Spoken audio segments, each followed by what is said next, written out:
I am so proud of all of you here in this room tonight, and I'm proud to count myself among members of this community. And it really is surreal for me to be here tonight, because 14 years ago, I tried my best to get out of here, out of Red Creek.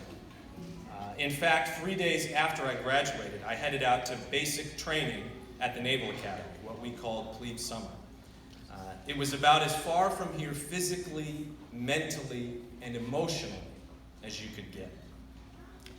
And the thing I remember most vividly about that first hectic day of basic training is the bag that they make you carry.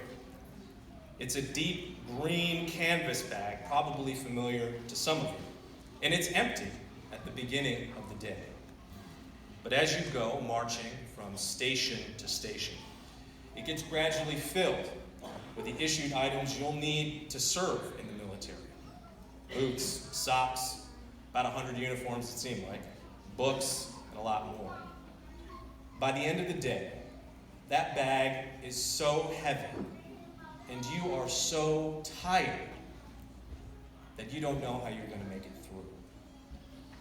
And I remember that feeling of hitting the absolute bottom and asking myself, what have I gotten myself into? Who do I think I am? And that first night, as mercifully they let us sleep for the first time, I remember thinking about who I was. And the memories that came back to me were Red Creek memories. Late nights working together in the Science Olympiad spaces. Long theater practices on this stage. Classes and summers and green grass and open spaces, and my first job washing dishes at the Cottage Inn.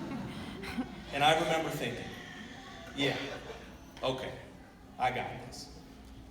I thought I needed to run from Red Creek, but what I really needed to do was to embrace it. You know, we come from a small town, but we are not small people. And what I came to learn the hard way was that there is power in being small. There is power in being one of few, because it forces yourself to ask this question. If not me, then who? This question is so important to me that I wear it around with me on this bracelet that says, if not me, then who? That's my message for you tonight. In class of 2019, that's my charge to each of you. If not me, then who? That question reminds us that we have the power. We hold the choice. We can choose for life to happen to us, or we can choose to exert our will on the world around us. If not me, then who? John Boyd was a famous Air Force fighter pilot, one of the best our country's ever seen. He later became a teacher and a mentor to many other pilots.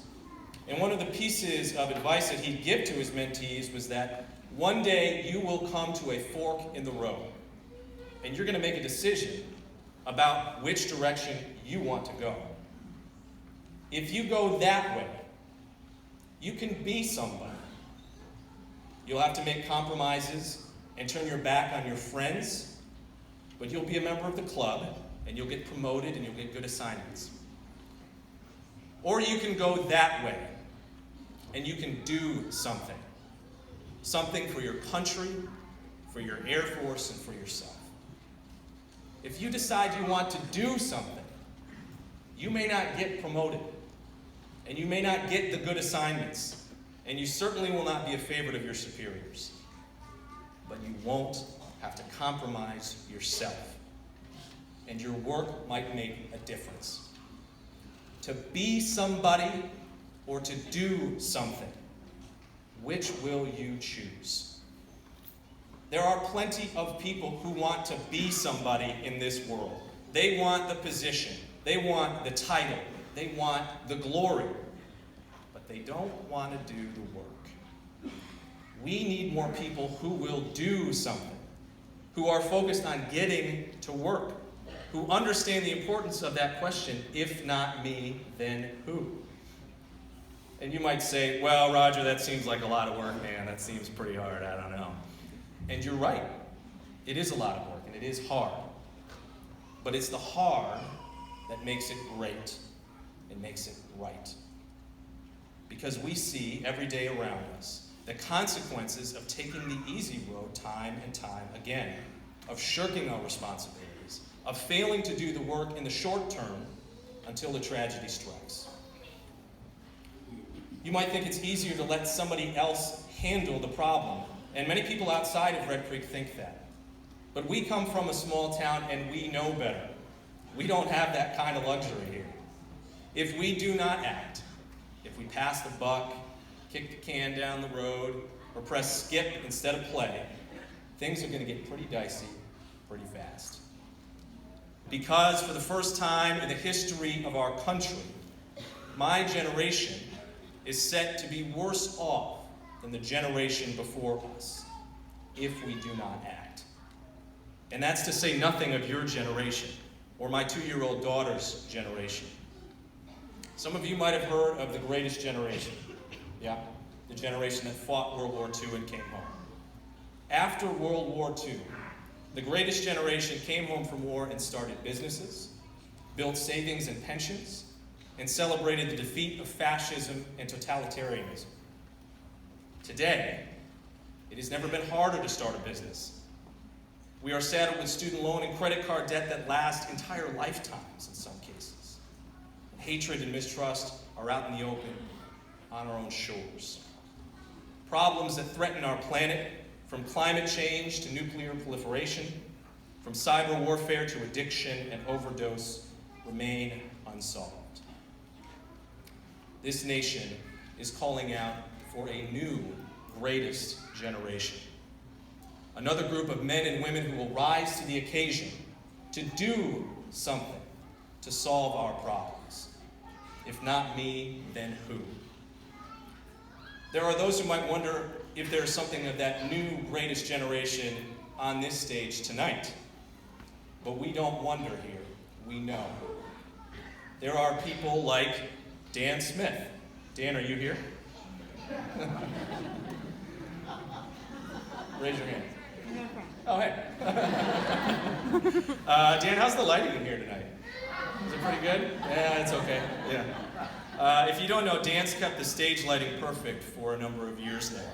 And I know he's off to go study electrical engineering and learn how to light the world, because if not me, then who?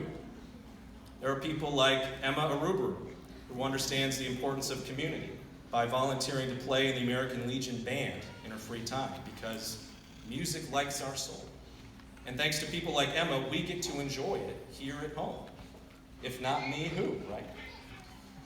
And then there are people like Evan Stone, because, hey man, decisions are made by those who show up. And you've been showing up for a long time.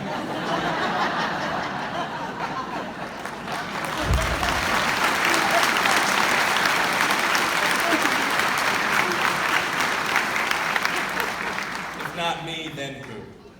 You're going to face many choices ahead, my friends. And I'm not just talking about whether to swipe right or swipe left. I'm talking about whether to turn right or turn left, to take a job or to turn it down, to stay here or move someplace else. Someday, somebody might even ask you if you will preserve, protect, and defend the Constitution of the United States against all enemies, foreign and domestic. And when that day comes, I want you to ask yourself, if not me, then who? 192 years ago, a young man named Rudolph Bunner was elected to Congress here in New York. Good old Rudy Bunner. He was raised in Savannah, New York, here in Wayne County. To this day, 192 years later, he remains the only member of Congress ever to have grown up in Wayne County. 192 years. I think it's time for another. If not me, then who?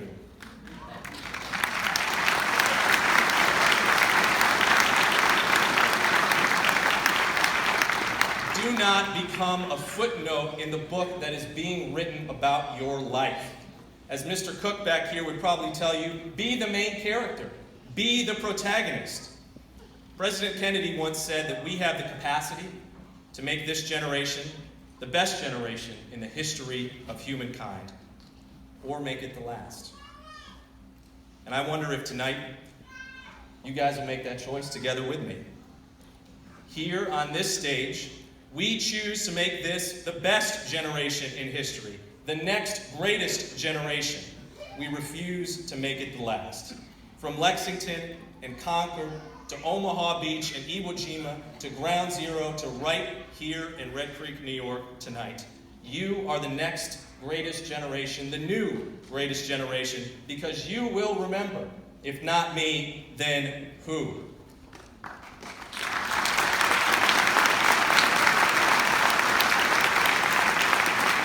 Thank you all. It's my honor to be here. God bless you. And it is my honor again to say, ladies and gentlemen, I present to you the Red Creek High School class of 2019.